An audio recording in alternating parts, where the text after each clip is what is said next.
as our guest today, Mr. Ferid Belhaj. He's the Vice President, Middle East and North Africa region for the World Bank Group. Ferid has a long experience working in the World Bank and stationed in Lebanon, Syria, Jordan, Iraq, Iran, and even in Beirut, and is now joining us from DC. Welcome, Ferid. Thank you very much. And I was also stationed in Sydney, as you can remember, when we met in Australia a few years back. Indeed, in Sydney, Australia as well. Right. And the questions will be, and this session will be moderated by our very own Dina El-Shenoufy. She's the Flat6Labs Chief Investment Officer, and she will be sending us questions for Ferid, as well as fielding questions from the audience. Thank you, Dina, and I'll leave it over to you. Thank you so much, Tariq, for the intros. And Ferid, we could not once again reiterate how thankful you are to spend that time with us today. I know you must be going through whirlwind. These are unprecedented times, I'm sure, for the World Bank. Sure. And so we really thank you for taking the time to speak to us and to our audience. Ferid, I'll have to start on a slightly negative note, but I figured that if we start negative, it can only go up from here, right? So it is estimated that the world will lose $12 trillion because of COVID. I mean, I'm sure you've spent your entire life with the World Bank. I'm guessing these are unprecedented times. None of us has gone through that. Some say and some claim that it only got so bad because of the global connectivity that we've all seen. How do you feel about that? How does the World Bank perceive that? Look, first of all, thank you again for the invitation. It's really great to be with you, and I don't see it as an imposition. I see it as actually something very positive, and I'm happy to be connecting all over the Middle East and North Africa and the world. Look, globalization is an important fundamental phenomenon. It is the way the world progresses. We obviously will have to deal with every time we move forward, every time we open new doors, every time we make progress, you will have, the good, the bad, and the ugly. And you need to minimize the bad and the ugly and try to promote as much as we can the good part of what we are doing. So the fact that we are talking to each other through Zoom today is part of globalization. And I would venture to say that it is a fantastic way for people to stay connected. Sometimes you would have, a global financial crisis, like the one we had in 2008. Yep. Started somewhere and it spread all over the world. Everywhere. Okay. At the end of the day, one needs to find the right balance between squeezing out the best of, a village, that the world is becoming, and some of the potential negative aspects of it. Mm-hmm. Well, let's say that a century ago, we had a pandemic, the Spanish flu. And look, if you look at the numbers, there is absolutely no comparison. Yep. It is very possible, that globalization has actually helped information to spread fast, and ways of managing, staving off this pandemic to be more efficient. Instead of looking at millions of casualties, fortunately, we have way less than that. Yep. So, I'm not putting a positive spin on absolutely everything, but I believe that we should not haste into concluding that, having this connectivity, having, all of these, putting on the table all these new technologies, having people, engaging with each other economically, socially, politically, in terms of information. We should not haste at saying that this is not good. Actually, this is absolutely amazing. And we need to keep pushing that. And we need to make sure that, quote unquote, young people, I still feel very, very much young, keep enjoying new technologies, keep enjoying what you guys are doing, and keep making sure that what you are doing can reach higher levels of performance and higher level of innovation. Because you know what? There is no other choice. Either we move forward and we open new doors and new avenues and we tap into the potential of you guys, or we will sit and perish. And that's not a choice or not an alternative that I'm happy to or ready to contemplate. Fair. So that's fair, and I think we agree. But let me take it from here and ask. So we both agree that globalization was fantastic. And it will remain to be so. And I think in every single part of the world and every single action of our lives as human beings, there's always a negative, there's always the other side of the coin. And so the positives and the negatives. But now that we are in this situation, and as governments and as the World Bank, and the World Bank, though not a government clearly, but is a very key participant in defining reform, in defining next steps. How can governments, and how can even the World Bank, I mean, I know the World Bank has announced a 12 billion package to try and support. How can you create reform that at some level is trying to there's some level trying to mitigate existing losses, but also trying to plan for a future that is not so clear, and also try to create sustainability when they also need to manage that, and a future that so far is not so clear? What would be advice? What is the World Bank views on these matters? And what would be the advice for policy setters?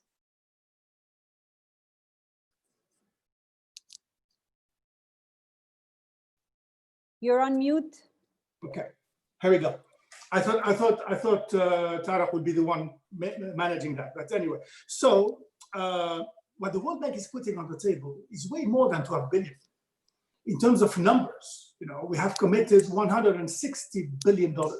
Amazing. But that's, that's a drop in an ocean of needs. Right. So the number is great, and we will do our best to really, push as far and as high as we can in order to do three things. One, and we have started already in earnest and very fast, through a fast-track financing facility to help countries around the world, and I'll talk to about the Middle East and North Africa, around the world to deal with the health dimension of the crisis. We looked at every single request from every single country in the Middle East and North Africa, and we responded positively. So this is one part of it, and I believe it's obviously important, and we've done it immediately. Then you have two other components. While people are confined, and while businesses are closed, and while the economy is going into a dormant space, the economy needs to be helped. Businesses, in particular small and medium enterprises in MENA, in the Middle East and North Africa, need to be helped, need to be supported, because what we need at the end is to make sure that when this cycle ends, and hopefully it will end soon, all of those businesses, small, medium, very, very small, come out of it on top, come out of it as good health economically as possible. So that's the second part of it. But in the middle of it, there is a fundamental chunk of what we're doing. And that's social safety nets, that's social program, social protection. People who have lost their jobs because of this pandemic need to be taken care of. And there, the World Bank, and in particular in the Middle East and North Africa, is putting all of its resources in order to make sure that households keep their revenues. We have unconditional cash transfer schemes that we are kind of rolling out throughout the whole region. We have them in various shapes and forms in Morocco, in Tunisia, in in Egypt, Jordan, Lebanon, you name it. And it is very important to keep that in mind. Health is important.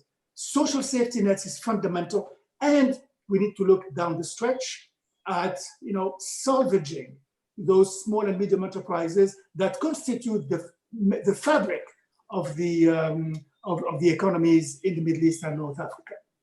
That's amazing. Ferid, what are some of the efforts that have been done to also support entrepreneurship and like SMEs, and then particularly entrepreneurship by the World Bank? Our private sector arm, the International Finance Corporation, IFC, is our moving. Great partners also. Exactly, great guys, and they're doing an amazing job at pushing precisely, the whole entrepreneurship dimension of what we are doing. What's happening in the Middle East and North Africa. I'll be responding by kind of diverging just a bit because I have a pitch to make.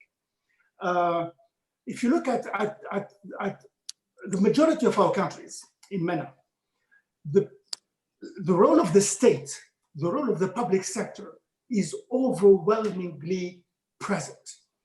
And, it's good to have the state, to have the public sector, to have state-owned enterprises doing their jobs. But to get to a place in a number of our countries where the role of the states becomes a hindrance to growth, a hindrance to creativity, a hindrance to progress, actually a hindrance to what you guys are doing. And I strongly believe that we need to get into a new social contract between the state and the citizen, between the state and the youth. Let me give you a number, and maybe you following the World Bank, you may have heard it. In the Middle East and North Africa, meaning from Morocco to Iran, by 2050, we'll be looking at north of 300 million young people knocking at the door of the job market. 300 million people, almost the total population of the Middle East and North Africa today. How are these young people going to be absorbed in an economy that is not growing, and in an economy where the state is playing a very heavy role? Our view is that this social contract would need to be totally redefined. One, we need to move faster and higher in terms of education. We need to make sure that our young people, get into a curricula that would prepare them to the new world in which we are living. Meaning moving from a place where we used to learn into a place where we need to be learning how to keep learning. A totally different mindset, a totally different way of instilling education into curricula. Second part, and this you will like, new technology. We need to make sure that startups and get from a place where they are an afterthought, or they are a small niche in the economies. New technology needs to be spread all over in a very aggressive way. I strongly believe that the young people in the Middle East and North Africa should have the ambition of going way beyond what an economist whom I'm not going to be naming was telling me. Why can't we have North Africa become the Mexico of Europe? Meaning, have young people sit in assembly lines and work for Europe, for the market of Europe. We may need that, but my ambition is that we need to have young people who are creative, who bring new ideas, who bring new technology, who would actually invent new things and open new markets. And for that, you need for our governments, for the state, to do what they do best. That is, regulate, legislate, and let people do the job. The state should not be a doer.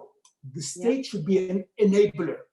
You guys are the doers. You are the ones who need to open those doors wide and to engage there.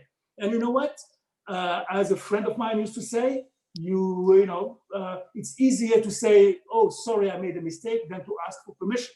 So you just go for it, and success will speak for itself. Music to my ears, Ferid. I hope there you go. It's good to hear that. I hope more and more states get that. I hope that the COVID-19 situation does not actually, because at times of crisis, states tend to believe that that's the time to jump in more, to be a lot more active, and then sometimes that stays behind. And so I would hope that going forward, even if there are certain measures states have to take now, that these are transitional measures that dissipate afterwards. And again, we go back to that life where there's less state and more for people to decide.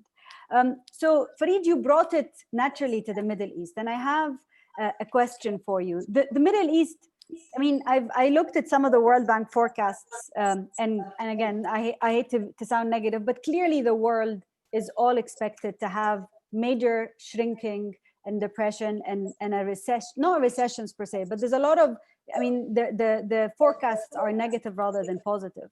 However, in the Middle East, it's quite different. I mean, one, the expected shrinkage is less, but two, there's a huge dichotomy and two very different polar ends of that equation in the Middle East. You have the oil countries that are probably showing far more of expected negative growth due to drop in oil prices. And then you have the others who are the oil importers, who are probably showing less of negative growth, but then they will feel the negative ripple effects from less remittances or less work coming from the oil countries. So my question to you is actually twofold.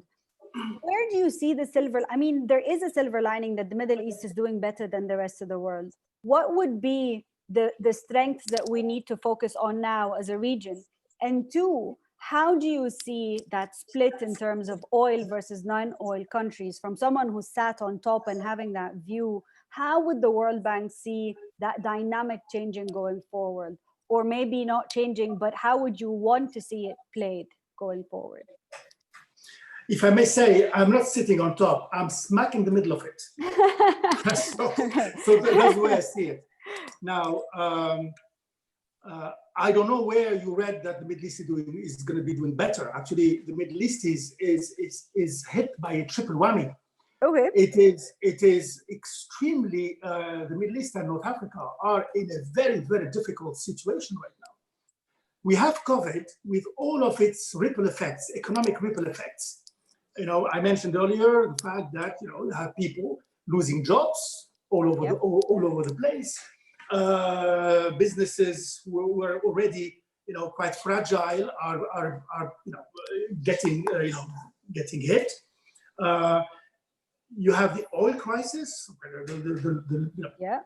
Oil prices are going down quite fast. Those oil producing countries are looking at a very tough time ahead, even though now the price has kind of come up and is kind of stabilizing somewhere, but still it's way lower than the projections. Their usual budgets, and a number of countries are adopting policies that one can discuss. For instance, austerity policies in time of recession. There are big question marks there, and things we've never heard the oil countries say before. Exactly, but is it good or bad?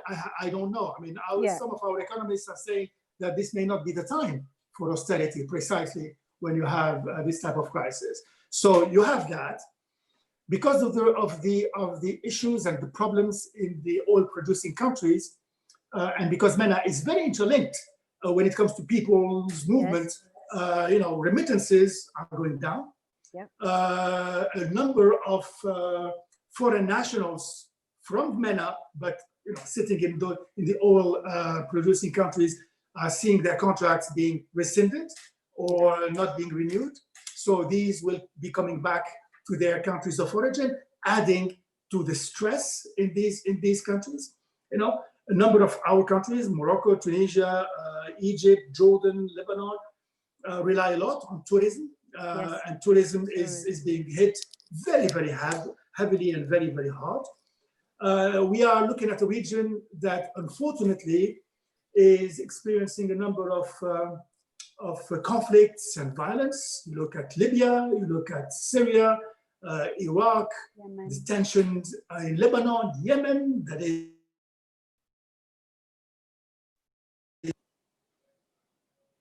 Sorry, somebody was calling me and we're going to interrupt her. Yemen, that is going through a terrible, terrible humanitarian crisis. So when you look at the picture, it is very grim when it comes to that. Add to it the fact that our major market, Europe, has been growing in very, very slowly over the last very many years. Yep. So, that partnership that existed in the late 90s, very early 2000, where you had a Middle East and North Africa region that was very stable, I would say stagnatingly stable.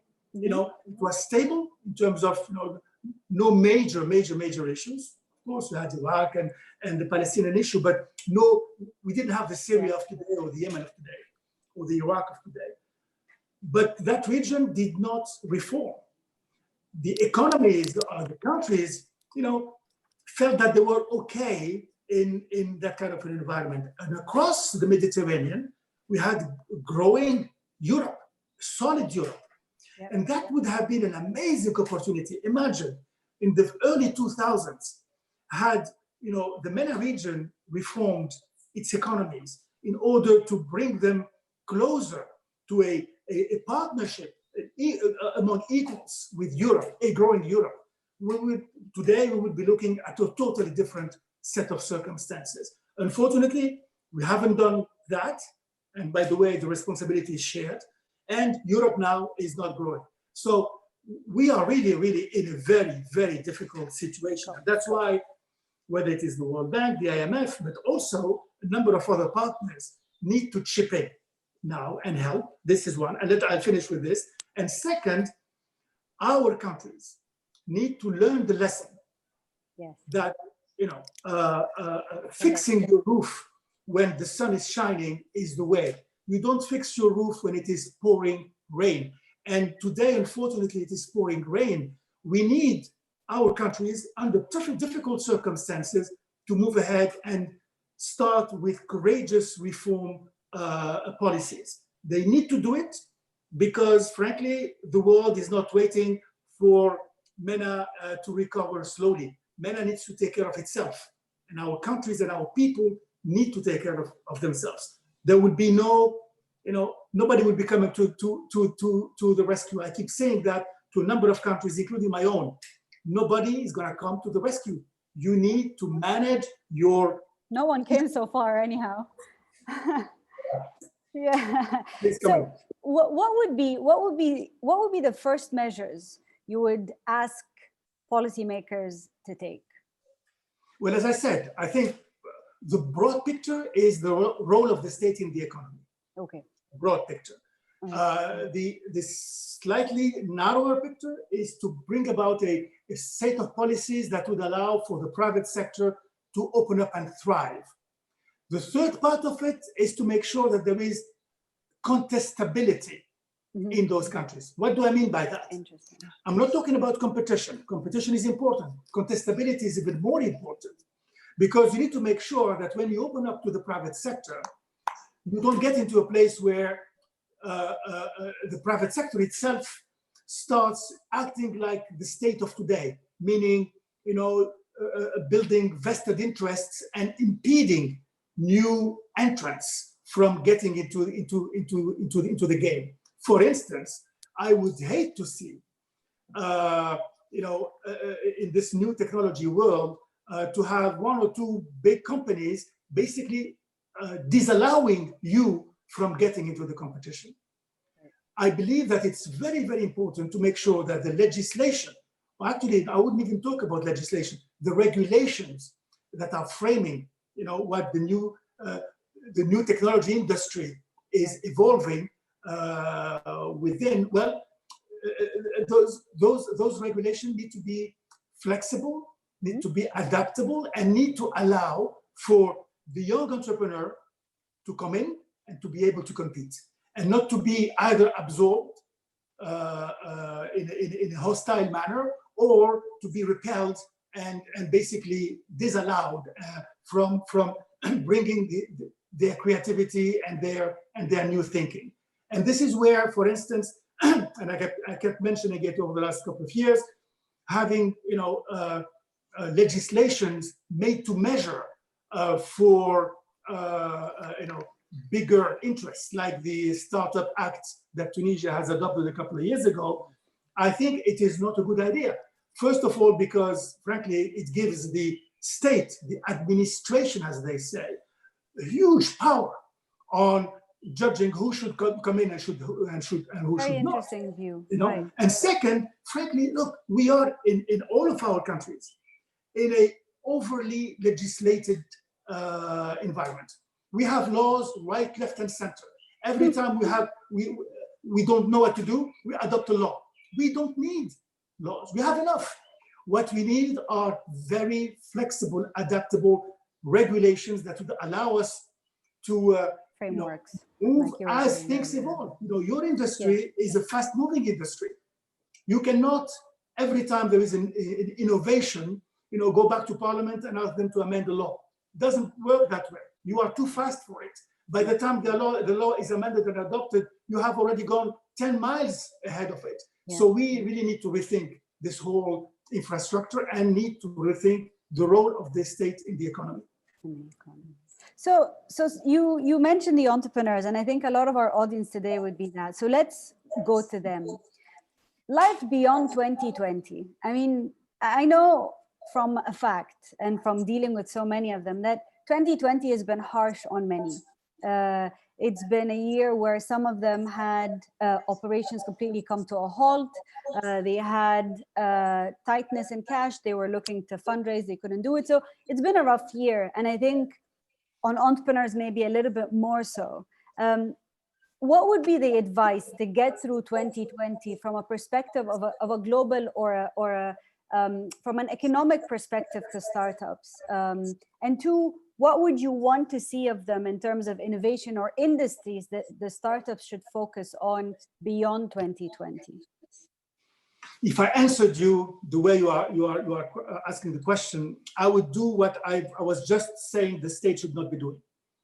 Basically, I would be prescriptive. I am not prescriptive. I believe that young entrepreneurs, people who have bright ideas, new ideas, should move ahead and do them, and the market will be the judge, and the market will be the one determining whether it can absorb them or not. And in order to make sure that everybody has a chance, and that there are no that the rules are equal for everybody. Again, I go back to my idea of making sure that there is a level playing field for everybody. So I would not fall into, I know you didn't mean it as a trap, but I'm not going to fall into saying, you should do this and you should do that. You do whatever you feel can work, and you just push it. Now, one last point in there. Yes, we are going through a very difficult time, but you know what?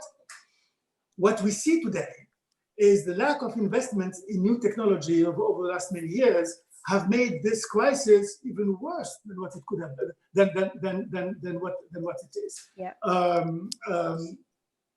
Had we had digital payments effective all over the region, had we had more ways for businesses to be able to trade with each other and trade with others using new tech, well, maybe we would not have had as much of an impact on our economies as what we see now. So this is a lesson to be learned. Lesson to be learned is that investing in new tech and investing in new ideas is never a lost investment. To the contrary, and that would allow us always to be ahead of whatever curve comes.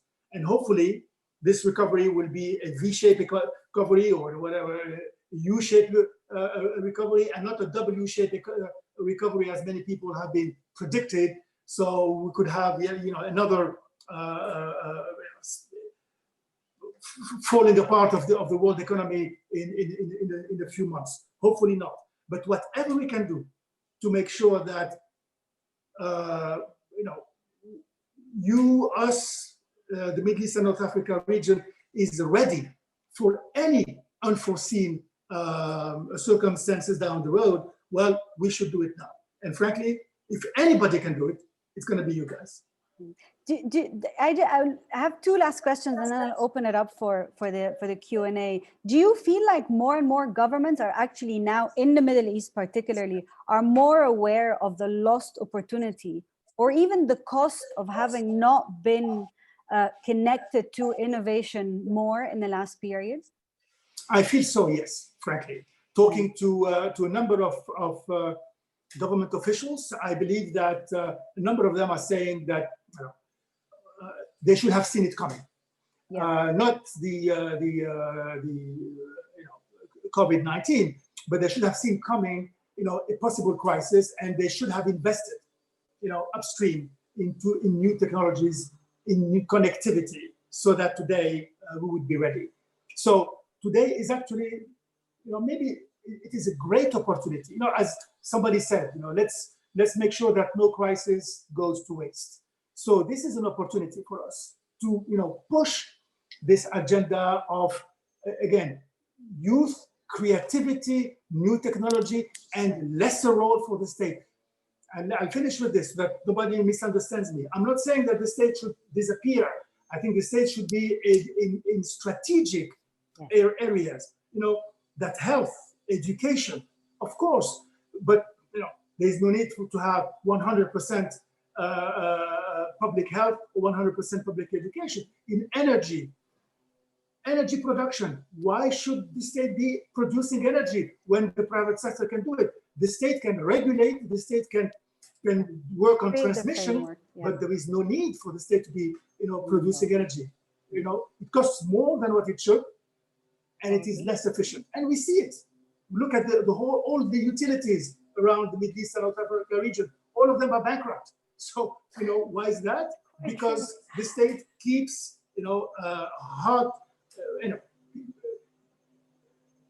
keeps thinking that they have the solution to everything, when in fact, they do not have the solution to everything. They have some solutions, and we need to make sure that those solutions, we can squeeze out the best of. But for the rest, it should be for the private sector, for you guys to do it. Mm-hmm. So last question, Ferid. I hope nothing ever happens like COVID-19 again. But should it, what do you feel are the lessons learned to avoid or mitigate the losses we've seen this time around? Look, this crisis has shown bare naked the weaknesses, the lack of preparedness on our health systems. Yeah, clearly, and also has shown the fact that we are not as connected as we should be. So those two parts of it. One on health, unfortunately, we are not where we should have been, and it's not just MENA. You look at it; it's all over the world, including here in the United States. And in terms of connectivity, had we had more in terms of connectivity, we could be doing what we are doing at the World Bank. That is, I'm sitting here at home and I'm working possibly twice as much as when my office, a couple of miles away from here, was still open. Because we are connected with the whole world. Yeah. I'm connected around the clock from Morocco all the way to the Mashraq and beyond. Right. And this is important.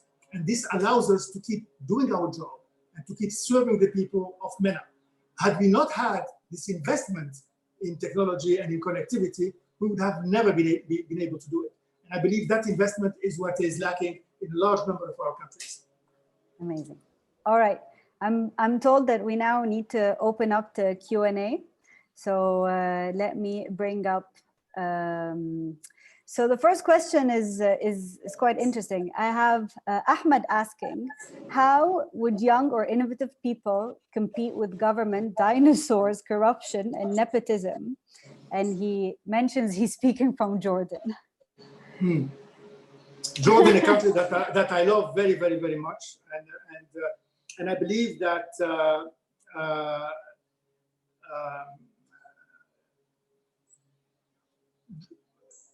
Jordan is doing a lot in terms of new tech. I visited a number of startups, and there was at some point a big event in Amman that I attended. I am in touch all the time with Omar Razaz, the Prime Minister, who is a champion of moving on new technology and on transparency and good governance. So I must say that at that level, there is something happening in Jordan, and I am very encouraged by it. Now, nothing is perfect, obviously. What should be done is really to push what we have always pushed at the bank, to push to have a legal and judicial system that allows for redress mechanisms to be out there. So when you, Ahmed, feel that you have been wronged, that you have a possibility to go and seek redress. That's very important. Yeah. At the same time, and this is also something that we've been pushing with the government, is to really have, as I said earlier, less legislation and more soft regulation that would allow you to seek, or let's say to put your creativity to work. What I saw, and again, really Jordan is not the worst case. I've seen much worse than Jordan.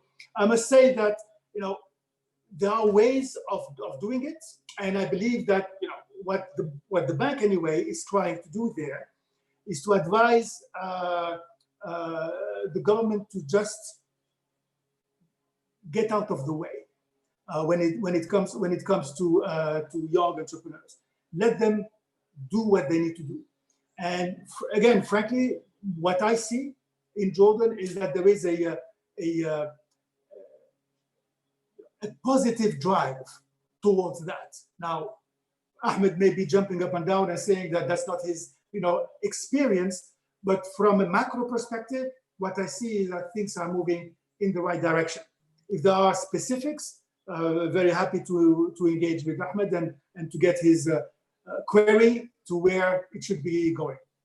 Thank you, Ferid, so much. This is very kind of you. So the next one is particularly at banks, and Lamia is asking, what do you see is particularly the role of banks during and post-COVID? Yeah, look, the banks have a fundamental role, in particular when it comes to allowing and encouraging and engaging and investing into this whole e-payment systems. It's very, very important to make sure that people can have the capacity to be able to, for instance, when you talk about social safety nets, that people can actually go without having to stay in line and break the social distancing, that they can go and get their money without having, again, to be physically there. So this is one part of it. The second part of it is for the banks, with or without COVID, to show more risk appetite when it comes to financing new entrepreneurs, to financing, particularly those who have bright ideas, who have creative ventures that actually could bring about a totally new type of industry.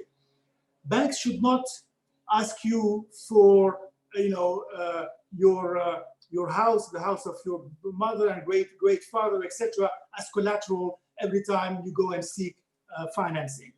There should be a possibility to have bankers think differently and approach, in particular, again, startups with a much more open mind. And frankly, if you look around the world, the level of non-performing loans made to startups is really very, very small. Yeah. So risk-taking at the level of the banks is a must, and I believe, as a world banker in a way, even though it's not my money directly, that the risk-taking at the level of the financial institutions is absolutely important. Important. Thank you, Ferid.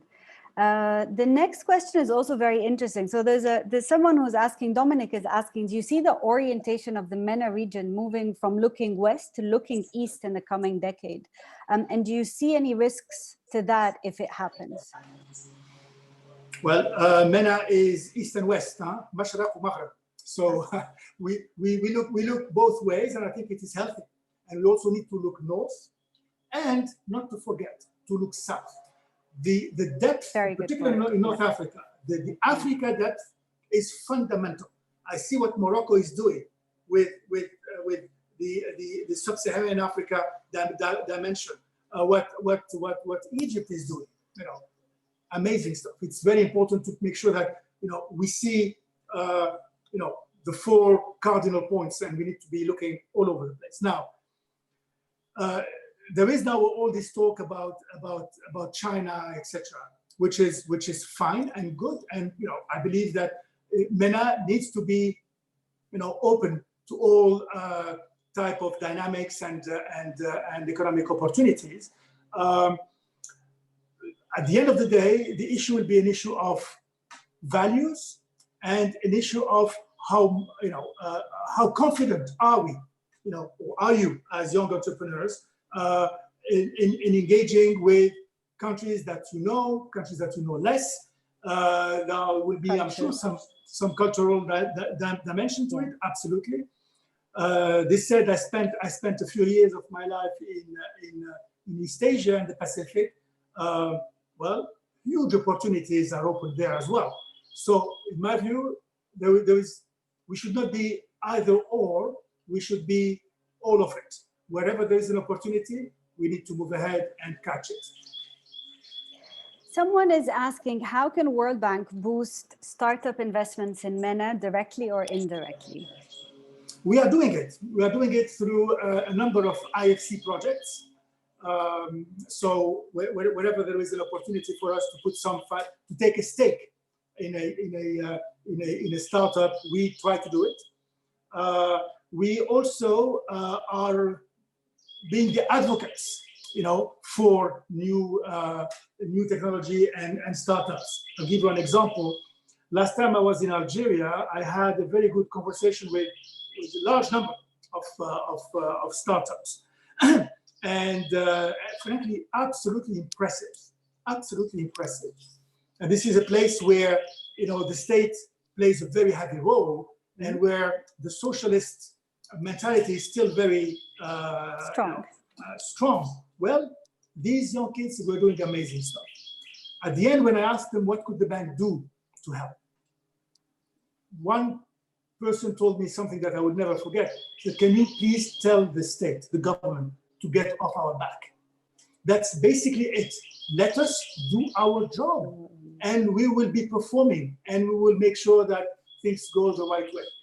Going back again to my mantra, the role of the state needs to evolve dramatically in MENA. Yeah. So I have a question, speaking of the young entrepreneur, from Ahmed Elfi, who's the founder of Flat6Labs, and he says, thank you for this session. Is World Bank advising more MENA governments to get out of the way? Yes. That was a quick answer. Thank you, Ferid.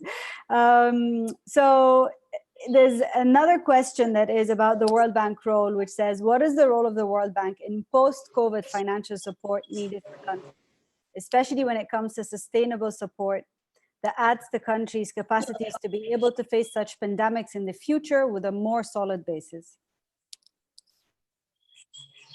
I'm really sorry. While you were talking, you got a call. So let me repeat the question again. So someone is asking, what is the role of the World Bank in post-COVID financial support needed for countries, especially when it comes to sustainable support that adds the country's capacities to be able to face such pandemics in the future with a more solid basis, which is a question I think I'd asked you earlier when we were speaking. That's right. Yes. Look, as I mentioned, we have put a large chunk of money on the table. I was mentioning $160 billion between the bank, IFC, and MEGA, the Multilateral Investment Guarantee Agency. And our view is that, you need to manage the immediate and manage, down the road. The immediate is for us, the health part of it and the social safety nets part of it, or the social protection part of it. Right. Both are intertwined and both are fundamental. So we are moving on that. The second part, and we can walk and chew gum at the same time. Huh? We're not going to be waiting until.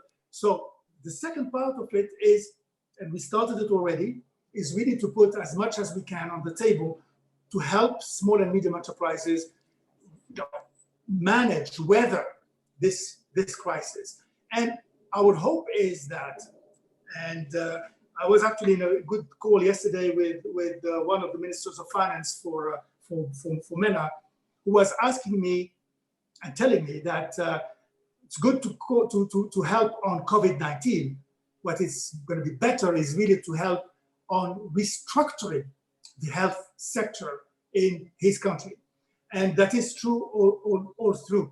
So there too, we will help in restructuring the health sector, bearing in mind that we need to have a health sector that is performing, that is cost effective, that can manage this kind of crisis, and that is, again, open to both public and private endeavors. Because it's really important to make sure that both sides of that equation are present in our thinking. Ferid, I have two questions pertaining particularly to the GCC. So someone is asking, what is the World Bank specifically doing assisting the Gulf countries who've been badly hit with the drop in oil prices? But then there's also Naman who's asking, particularly a country like Bahrain that is isolated in an island, how can they be prepared for the next one or the next crisis? Yeah, the bank in the Gulf countries has established over the last very many years a program that we call reimbursable advisory services. Why is it reimbursable? Because the Gulf countries are not eligible to bank loans. They are way above what we call the GNI limit. I mean, they are way above it. But in many instances, they come to us and ask us for advice, ask us for engagement with them. And I would make a difference between what they ask consulting firms. These guys come in and out, give their advice, and then they leave the country. When it comes to the World Bank, we come and we sit, we build a partnership, and we are with these countries over the long run. Give you one example. When Saudi Arabia engaged in the 2030 development plan. Their vision, yeah. The vision. They had a number of consultants coming, and they gave them advice. They gave them, I guess, tons of advice, even by weight, and then they left. Then Saudi Arabia came to us and said, can you please come and help us implement these? Because it's good to have stuff on paper or on PowerPoint. It's better to have them translated into reality, to concrete action. So we are working a lot with Saudi Arabia on that. Same thing with Kuwait on education, on health, on social protection. We are doing a lot on social protection for the Gulf countries and in the Gulf countries. So this is what we are doing there. Now, when it comes to Bahrain, I don't have a specific recipe for Bahrain. We have an engagement with the country, and actually, their Minister of Finance is a great government official with whom I personally met a number of times, and we are working with them as well on advisory services and try to help them in whichever way we can. The specifics would be long to the term to discuss right now, but clearly with Bahrain we have a very strong dialogue and relationship. Fantastic. I also have a question from Ramaz, the CEO of Flat6Labs, and he says, is the World Bank starting or implementing any special projects to support displaced populations or refugees, and especially for entrepreneurs within the region to overcome the new challenges of COVID and the pandemic? Very, very good question. During at the beginning of the Syria crisis, we had hundreds of thousands, millions of refugees coming from Syria, flocking into Turkey, but in particular, when it comes to MENA, to Jordan and Lebanon. And we devised instruments to make sure that Jordan and Lebanon, who've been the most generous hospitable, that one can even think of. Imagine, take Lebanon, 4.2 million people hosting north of 1.5 million refugees. It's at the time when I was dealing with the Mashraq department, I used to say, imagine the whole population of Mexico in one shot moving north to the United States. It is what Lebanon is doing is that it's beyond generosity. Same thing for Jordan, really beyond generosity.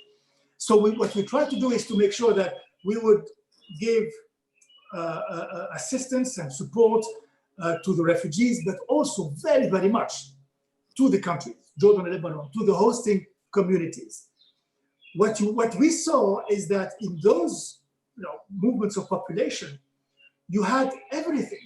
You had people, who were, fleeing the war, and who are kind of, working in your normal businesses. You had engineers, you had doctors, you had people who were bringing, new competencies and new thinking and new creative thinking into Jordan and Lebanon. And we tried through a number of programs to make sure that we would capture those. And we'll finish with this, because we don't just look at what's happening today. We also want to look at what's happening tomorrow and the day after tomorrow. We have financed education projects. We have financed for Jordan and Lebanon, particularly in Lebanon, schools where you would have 2 or 3 tiers of learning, so that Syrian refugees' kids would come and so we would not be looking at a lost generation, because that is really what was on everybody's mind. If you look at, generally speaking, historically, when a refugee population comes into a particular country, the average, in our view, is about 10 to 15 years. Mm-hmm. It is huge. It is almost a generation. Yes. And you have today in Lebanon and Jordan, Syrian refugees who were born in Jordan and Lebanon. Yes. So we need to make sure that these kids receive the education that they deserve, and that it is not a lost generation looking down the stretch. But very good question, and it is a very important part of what we're doing. Thank you, Ferid. So Ferid, there are quite a few questions that pertain to how can we access opportunities in the World Bank, either through the World Bank or the IFC. Is there a directory that people can look into? What's the easiest? I mean, just to answer many of those questions, some of them are about entrepreneurship particularly, some of them about displaced communities.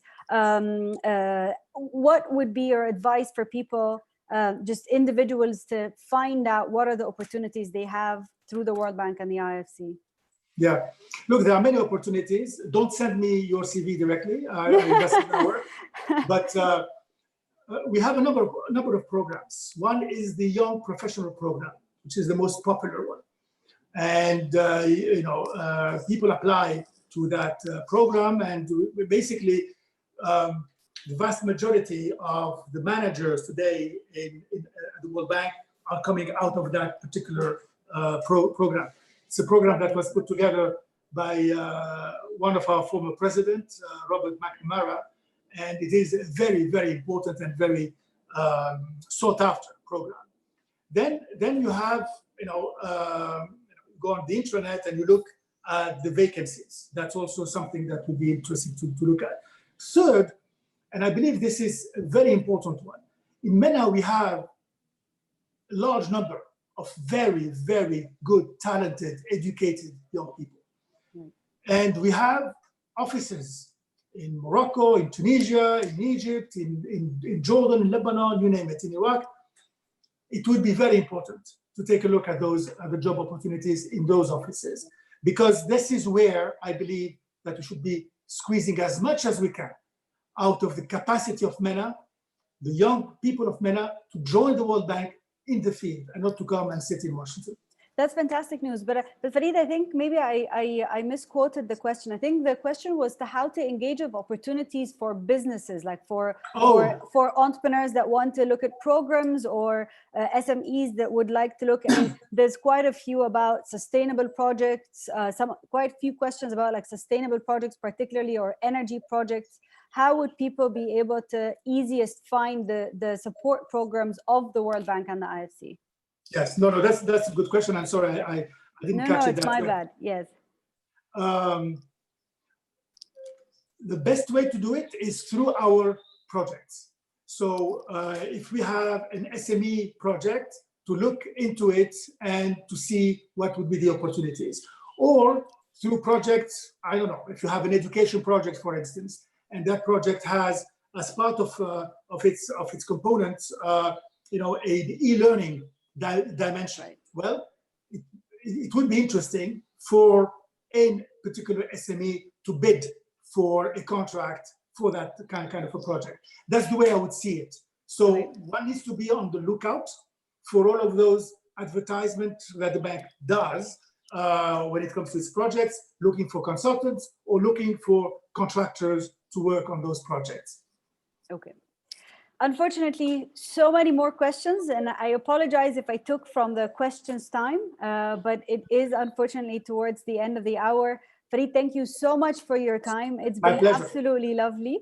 And I hope once Corona is over, we see you in Tunisia soon. So Tariq, do you want me to hand back over to you? Thank you very much, Dina. Again, I would like to thank both Ferid and you for this very interesting talk. This has been our last StartSmart webinar for this season. I know that we've been having a lot of webinars, and maybe it's time for us to start going back outside and to work. But until then, we are still keeping some programs, and we have the Spring 2020 Demo Day for Flat6Labs Cairo. Very fresh, innovative startups that will be presenting their progress and their platforms to a new world that you have been describing. Thank you very much, both of you, and thank you for tuning in to this webinar. Thank you very much, everyone. Thank you, Ferid. Bye-bye. Bye-bye.